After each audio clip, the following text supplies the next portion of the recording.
Proses hukum kasus pembunuhan adik Bupati Musirawas Utara M. Abadi masih bergulir. Selasa sore, Subdit 3 Catanras Ditreskrimum Polda Sumsel melakukan rekonstruksi dengan menghadirkan 2 tersangka, Arwandi dan kakaknya Aryansyah. Rekonstruksi juga diikuti sejumlah saksi dan tim kuasa hukum korban. Rekonstruksi memperagakan 29 adegan, dimulai dari tersangka Arwandi yang datang untuk mengikuti rapat dan diusir oleh korban. Sampai saat para tersangka menghabisi nyawa korban, ada beberapa adegan yang diperagakan tersangka, berbeda dari keterangan saksi yang dikoreksi oleh polisi.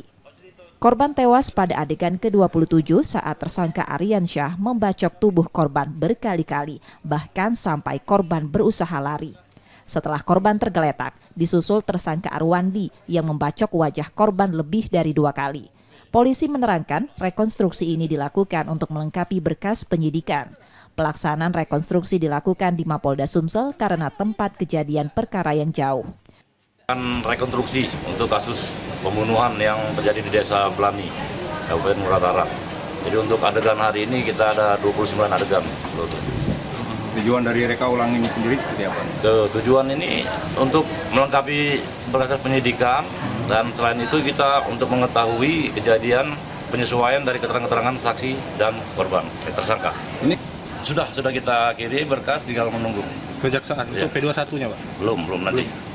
Setelah berkas perkara dinyatakan lengkap, kasus ini selanjutnya akan dilimpahkan ke Kejaksaan Tinggi Sumsel. Reski Oktora, Muklas Diferensial, Kompas TV, Palembang, Sumatera Selatan.